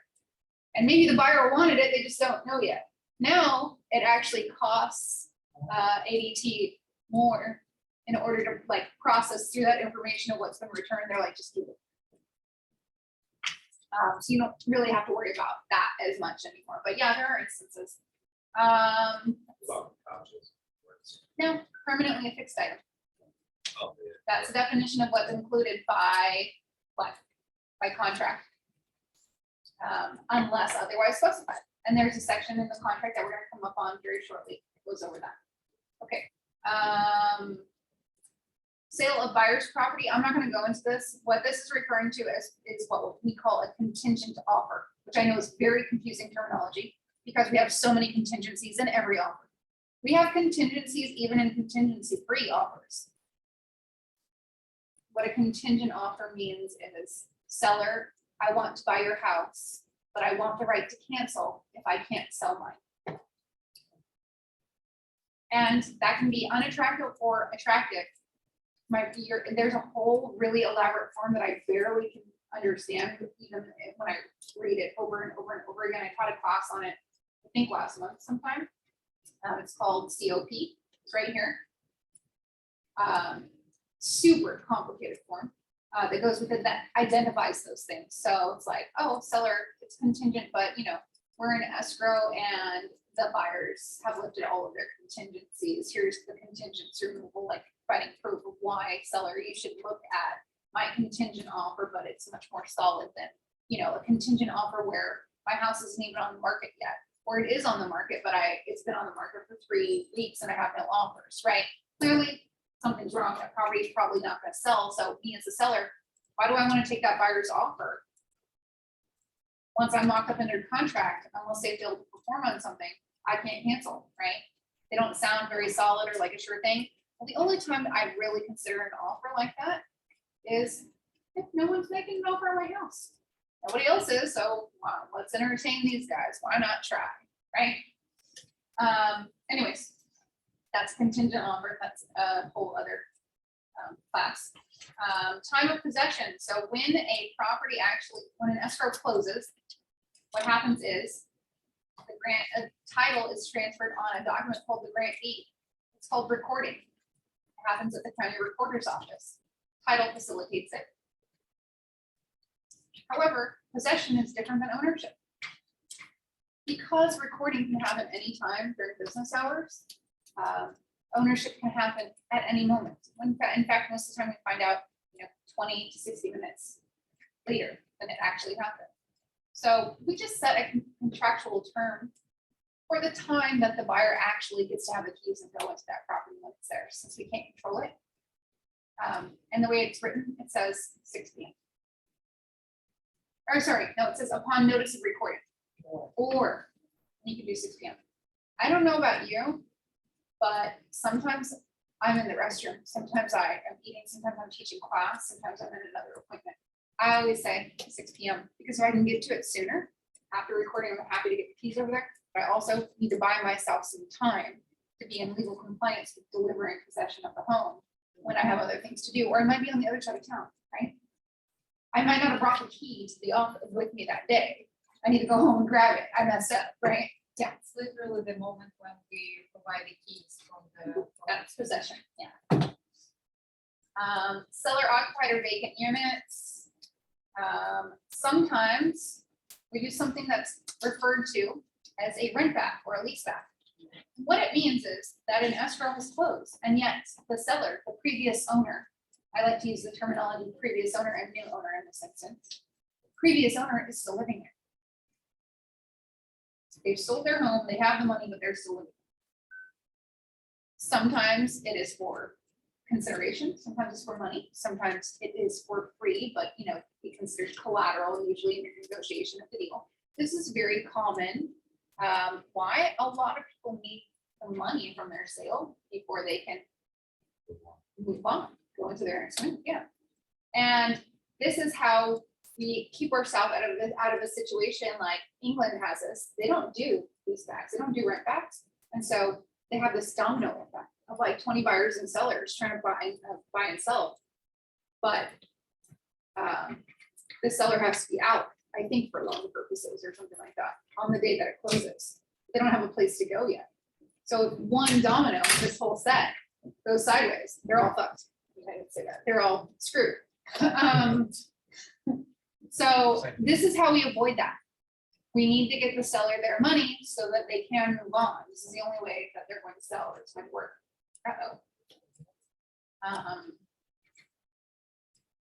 So there's 2 different methods of doing it, and it's all based on the time frame, how long that lease back is for. If it's under 30 days, so if it's 1 to 29 days, we use car form SIP, and it says right here in this section. If it's 30 or more days, we use car form RLAS, which stands for residential lease after sale. Okay. Seller to remain in possession for SIP, residential lease after sale for all RLAS. And the difference in these documents is massive because one is basically an agreement for possession. The other one is a literal lease document. Why? Because anything 30 or more days creates a legal tenancy relationship under California state law. Which responsibility is this document? The agent? Yeah. The agents. Sellers or buyers? Depends on who's offering it, or you guys negotiate that. I like to do it myself just because everybody fucks up documents, so I'd rather do it myself and know it's right. Also, I usually get better terms. We need to secure some amount of money if I'm representing, for example. We're not gonna, that's a great question. That is too far off topic. Look at car form SIP and car form RLAS. It will answer your question by reading it. They are excellent questions, but that's a whole other class in and of itself. I just want you to know that this exists. All right, tenant occupied units. So if a home is purchased with a tenant in place and it's not going to be delivered vacant, whether it's a month-to-month lease or an active lease, that tenant stays there. You assume the terms that the existing tenant has with the previous owner. Okay, and you will have had a copy of this lease and all of that. Just want you to know, it's not like, oh, tenant just automatically has to leave on the day of closing. No, if they have a lease, they're staying unless they've agreed to go. What is T4? TOPA? Tenant occupied property. Yeah. Wow. Honey, read it. What do I say, guys? Read it. Our contract is very well written. The answer is almost always right there. Let's see here. Seller delivery of documents. Okay, so we already talked about review of seller documents, but there's also a time frame, like a deadline that the seller has to get them. Why? Disclosures mostly. Yeah, mostly disclosures. Because you can't give me a seller disclosure after I've gone through getting my loan approved and spent all this money, when there's something maybe on there that would have instantaneously made me not want to continue with my escrow, right? So I like 3 days for this, but some agents are lazy and don't get their disclosures done with their sellers until after they've entered escrow. You should be doing it at the time you take a listing, because you want to know all of the answers to those questions so you can properly sell the property and protect the seller's purchase price, right? But a lot of people are lazy and don't want to do it, don't do it until they're under contract. If they can't get it done in 3 days, I'm like, what? Well, I like to have I argue with them. I will actually argue on this one. I want to see them and read them before my buyer has their inspections, because if there's anything in here that looks worrisome, we can tell the inspector, hey, seller told us this, can you take a really close check at it? Or maybe I just order a secondary specialist inspection I wouldn't normally order for that area. Yeah, that I now know about. Is it like physical condition on disclosure? What is? Yeah, disclosures cover, it's not, that's just one little bit of it. I teach a whole disclosures class, so yeah, go on YouTube and watch that one. That will tell you all about that. And there are different disclosures for different types of properties and situations that you wouldn't even know about unless you ask the question. So if you take a listing, get the seller disclosures done before you even put it on the market. You might not want to list it after you see some things that you can see on there. Doesn't happen like that very often, but don't put yourself in the situation of doing the entire job for free or at a loss even. All right. This is important. Install smoke alarm, CO2 detectors, water heater bracing. In California, these things are required by law for every home that's sold. And we in the city of LA have some additional requirements. Some cities have some additional requirements, some do not. We also require a certification document called a certificate of compliance. Don't worry about it. There's a service for that. They'll take care of it for you. But why I want you to understand this is because the way our contract is written, it's saying that the seller only has 7 days to do that. That could be a really tight time frame. I leave it in here, but really I want like 10 days, because what if we need to get a permit to do some work to put one of these requirements into compliance? That could take some time, right? I just want you to be aware of it. I don't necessarily change it, but if it was a really beat up property and I was a listing agent, I might want this N4 to be a little bit longer. And I would explain to the buyer's agent why, and they'd probably be fine with it. Evidence of representative authority. Remember, Is that the RCS? we have 2 ways of writing names of a buyer, right? An entity or a natural person. Well, if they're an entity, you're gonna need this, evidence of representative authority. And there's a document for that. It's called the representative capacity signature disclosure. There are 2 versions of it. One has a -S and one of them has a -B. Why? Because the buyer or seller can use this form. right? We can have an entity buyer and an entity seller, or we can have a natural seller and an entity buyer, that kind of thing. And, oh, shoot, Dude, just, yeah, I think that I probably, I have the charger, probably kicked everyone out. Fine.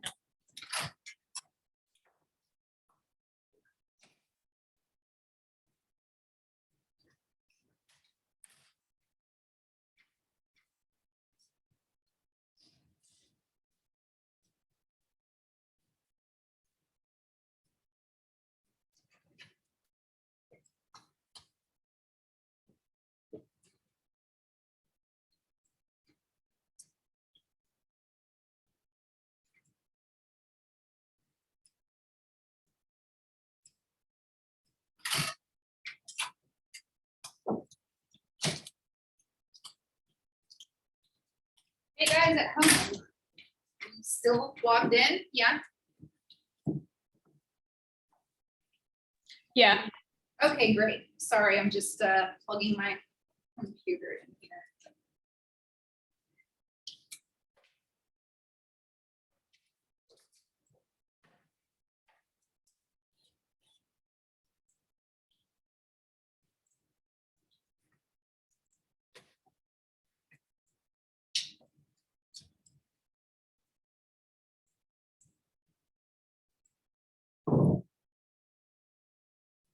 What section are we on? Oh, representative capacity? M5. And 5/20/20.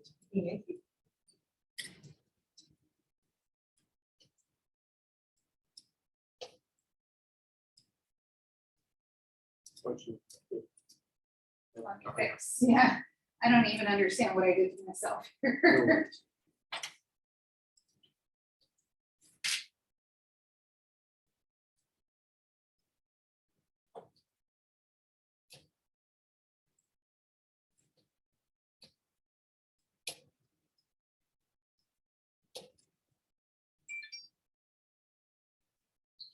gonna be able to screen share because I think I'm automatically not the host.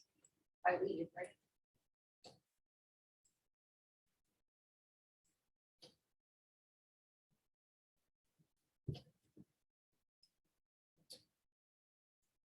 Okay.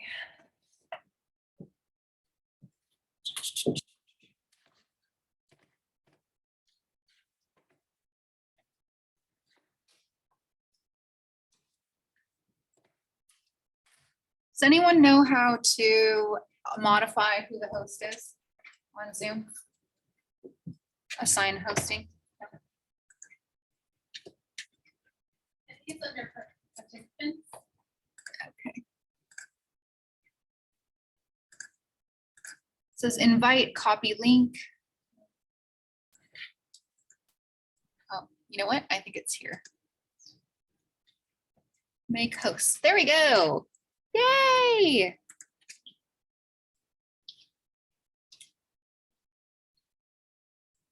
Okay, what was your question? Oh, so regarding the first CSD, first line says this form is not signing. It should not be used to add new parties. Yeah. That's because it's literally just identifying that the principal is still the same person. They're just Kind of. going underneath. the- Yeah, your concept is correct there. It is literally just to show how that natural person has signing authority on behalf of that entity. Yeah. Okay, yeah. And then I also. Last.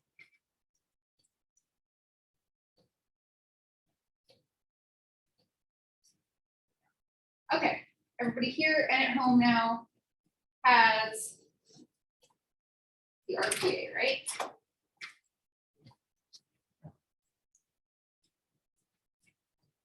Okay, at home, can you see the RPA now? Yep, I can see it. Fantastic. All right. Items, section P, items included. It's referred to inclusions and exclusions. We were talking about permanently affixed items being included with sale by legal definition. don't leave it up to interpretation. What one person sees and believes may be different than what's actually there, right? What if you have something as silly as something that should be screwed into the wall, it's leaned up against it, it looks like it is, but it isn't technically screwed into the wall. What you thought and, you know, should most of the time correctly have assumed is that that is included. Well, by not knowing that it's not screwed, it's not legally required to be included. So let's just be clear. What does the buyer want? What does the seller not want to give the buyer? What do they want to give to the buyer? That all needs to be in this section. Okay. When you make mistakes here, it gets very expensive because you usually end up buying gifts of replacements for clients. So you want to make sure this is correct. People get really bitchy over, like, you know, the refrigerator that was in the garage that no one addressed, right? That should all be addressed. And if it's not clear, I mean, just like go out of your way to make it as clear as possible. You will still have people who try to steal shit from you. Whether by accident, I don't know. I had an agent, I told you my Murphy Good story, right? I had another agent steal furniture that I wrote into the contract as going to my buyer. The seller left it, the seller did what they were supposed to, and then the agent stole it. And tried to say the seller sold it, they didn't know where it was, like even lied. Wow. It was like the bed or something, right? Murphy What Bed. the end of this story? Yeah, they got the bed back. I had to be the biggest bitch for the longest time, but they got the bed back. You know, and it was my best friend, like even more so. I never want my clients to know about any of this drama. They know it's drama because it took me weeks to get it done.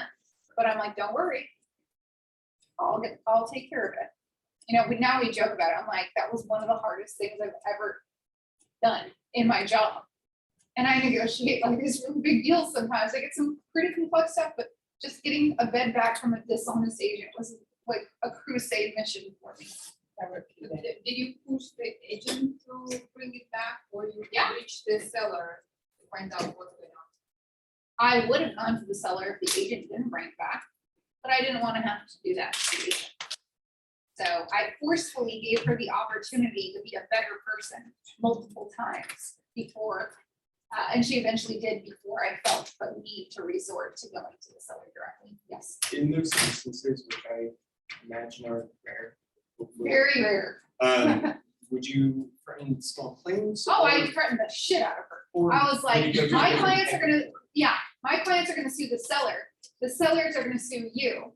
You're gonna lose your license because you stole something, you didn't follow a contract. When I brought it to your attention, you continued to lie and you refused to fix the situation.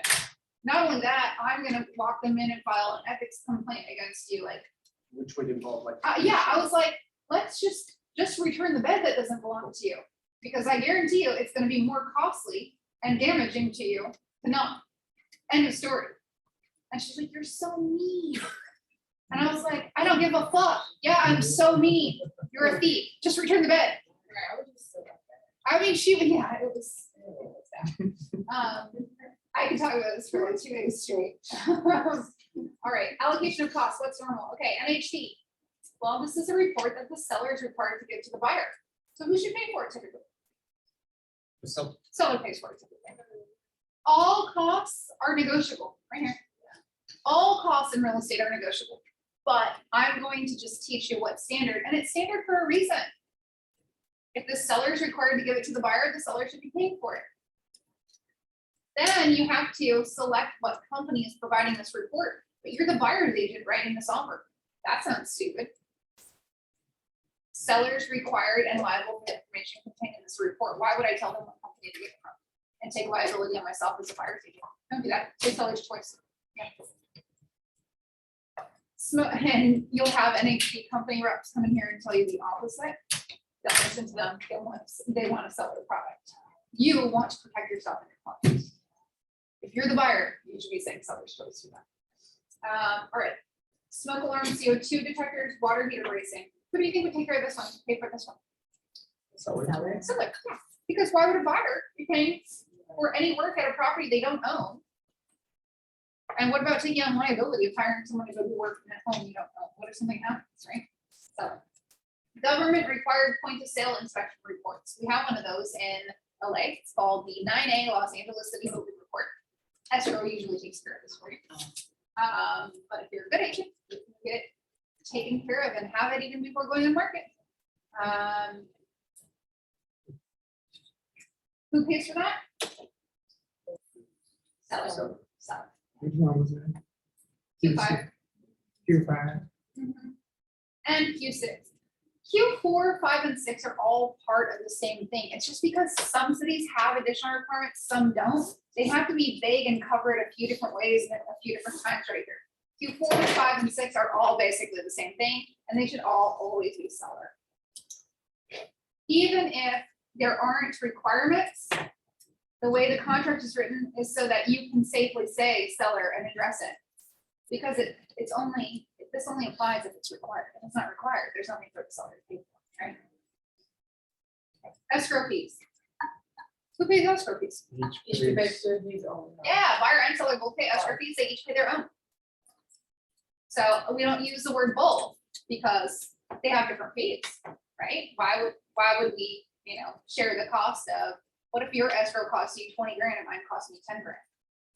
That can happen because if seller has to take a bunch of action that incurs costs on behalf of one party or the other, like if I am purchasing with a loan as a buyer, my escrow is much more expensive than if I'm purchasing cash.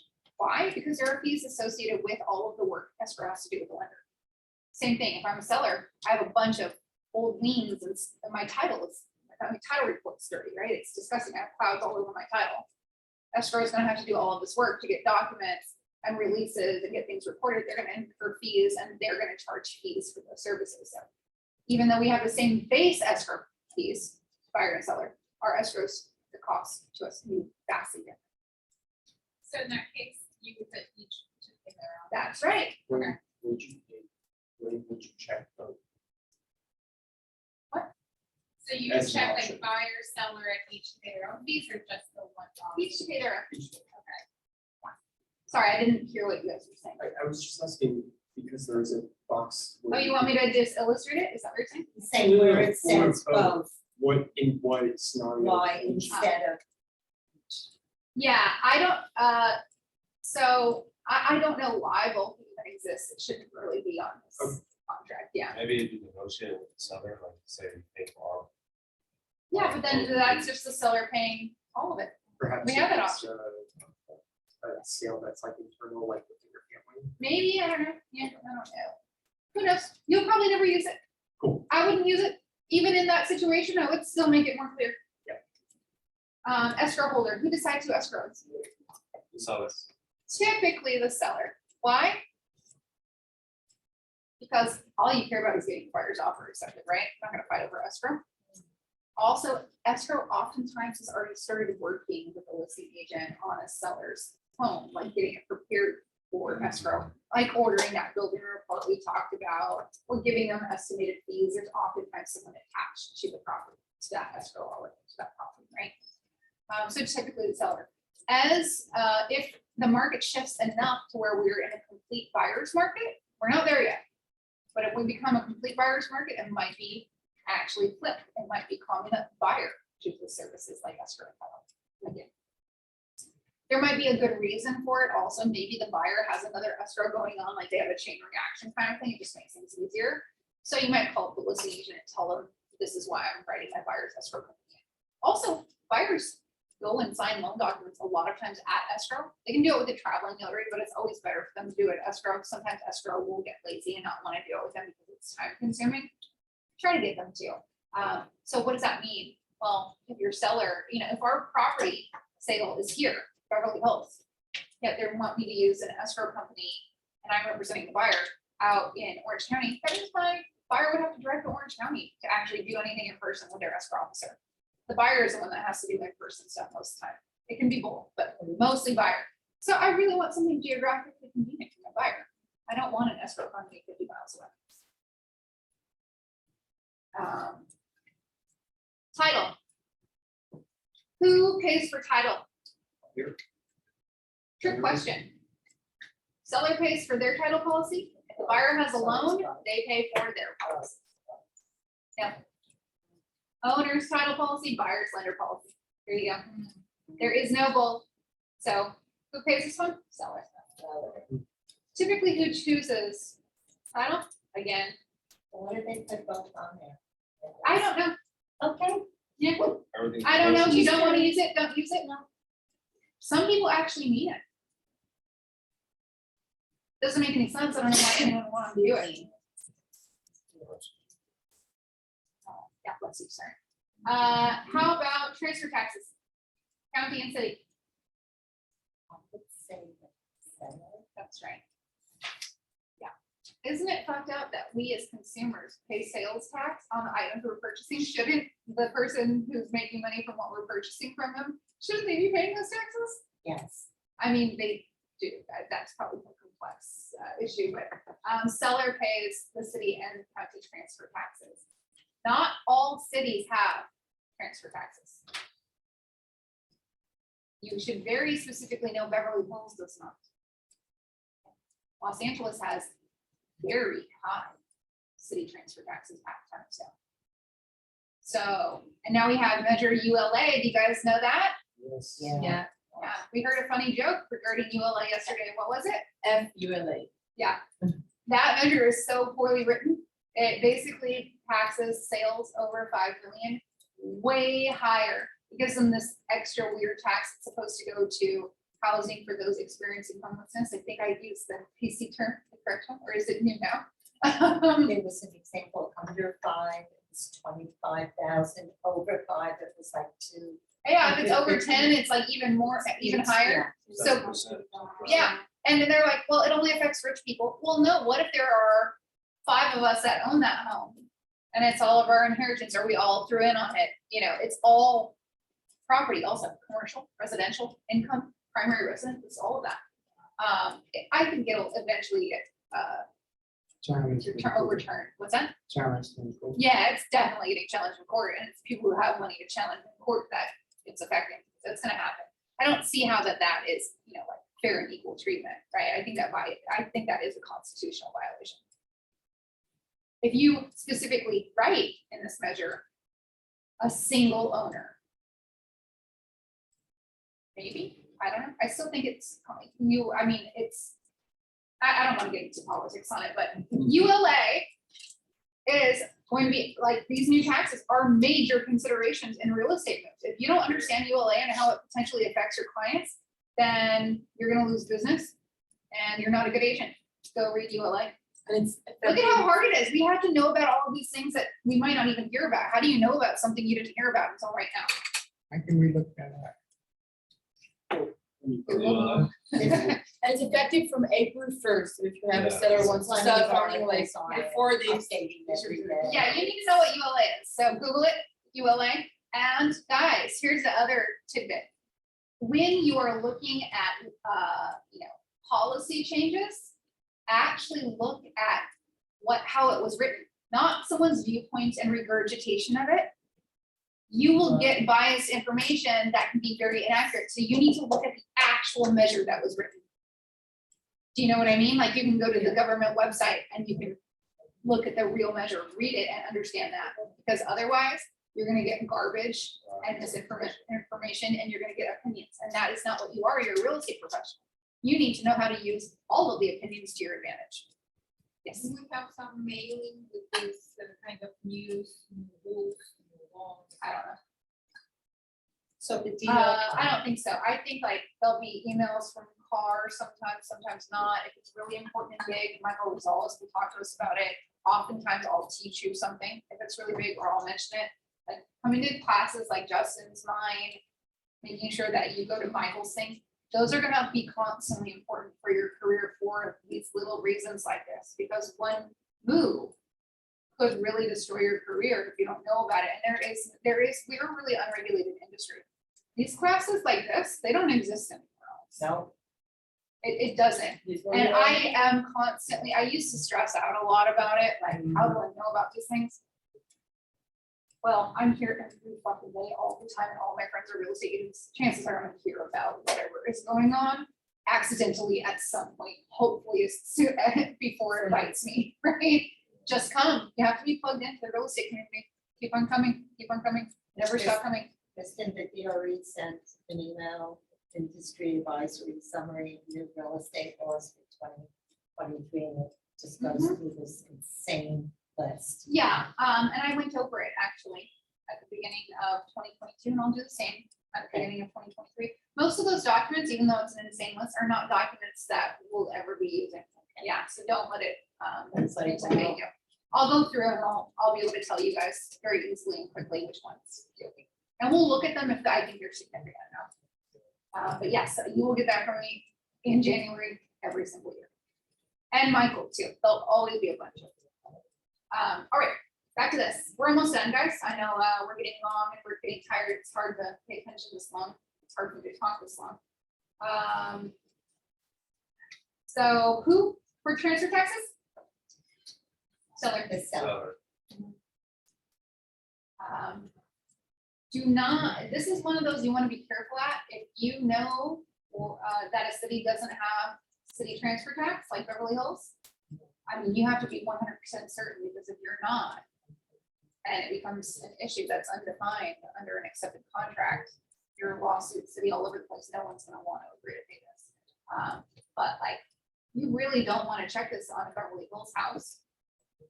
What if things change though? What if you're wrong? You're so screwed, right? Just check with escrow. Escrow knows everything. They always know everything. Let's see. How about HOA fees? Seller pays for them. There's one that the buyer pays for. That's a cert for their lender, and it's already written in the contract. You don't have to fill anything out. I just want you to know and be aware of that. How about an HOA transfer fee? Typically seller. If you're going to write terms into a contract, whether it's here, other terms, free field, where you have to write it yourself, I ask you and beg you to exercise extreme caution and make sure that someone who really knows what they're doing and is confident telling you that they really know what they're doing takes a look at it and says that this is good, this takes care of everything you need to take care of, and this way is better or necessary. There is not an existing form for what you're trying to do already. A lot of times there's a form for that. And I try not to read free wheel. Sometimes there's a form for it and I don't like what's on that form and I like my way better, but I need to know the difference of what it is I'm doing. Because when even if I'm really clear and I free form write a term into a contract, what if it affects something else that I'd also need to identify and clarify in this term, but I don't know that. Even though what I wrote is clear, it affects something else. And now my contract has an undefined term in it, which can become an argument, which can become a cancellation, which can become a lawsuit. It is not pleasant at the very minimum, right? So anytime it's free-form, anytime you're drafting addendums, have someone look at it. And someone who says, yes, I'm very confident that I can advise you on this, right? Like if that making a contingent offer form, I would only help you with that if I had an hour to sit down and do it with you and look at everything. Just like, I'm not comfortable with that form. Otherwise, I'm gonna say, I'm sorry, I don't have the time, like, you have to find you someone who can sit down with you. Basically, I would throw you to Michael at that point. Michael, I can't, I'm not confident, I'm not comfortable, I don't have the hour. All right, home warranty. Buyer. No, seller. Okay. I don't know why. It's one of those things. Oh, okay. I don't know why. You would think. Yeah, you're right. If we're following the same logic that we're using, but who do I want to pay for this every time I'm using this form? Buyer? Yeah, I want seller to pay. So I keep on writing it that way. That's probably how it ended up this way. Okay. What we're talking about, our little mini conversation is this is a policy for the buyer. Why would the seller pay for it? Right? Well, it's just industry standard. And every time I'm writing this document, who am I rooting for? Buyer. So I'm going to leave it, but the seller pays for it. However, I do in this instance, even though the seller's paying for it, I do choose the company for my buyer. Why? Because if my buyer has a problem, I want that home warranty policy to be with a company with a rep that actually cares about who I am, so they can help me. The person I used to use, she's been around forever. Her name is Mary Stu Bryant. She was with First American. She just went to this no-name company, and I don't know how I feel about it yet. I've been writing First American still in my contracts. Okay. I don't know if, I need to meet the new rep that took the place. I'm hesitant to use any insurance company that's new. What if they are insolvent? You know, like this is to take care of my client. That helps me. It at least keeps headache off of me. Sometimes I can be the hero by helping to get stuff done through home warranty policy coverage. I want to be the hero. I want referral business. I want repeat business, right? So that relationship with the rep from that company is, you know, generally the biggest indicator of whether or not I'm gonna have successful outcomes. Also, even if they want to help me, if they got some new company that doesn't actually have deep enough pockets, maybe they won't be able to. All right. If you have any kind of addendum, like if you're writing a backup offer, there's an addendum for that. So I'm not going to go through all of these. What I want you to know, all I have to say about this is no matter what you think you know, I want you to read every single term of this contract every single time you write it.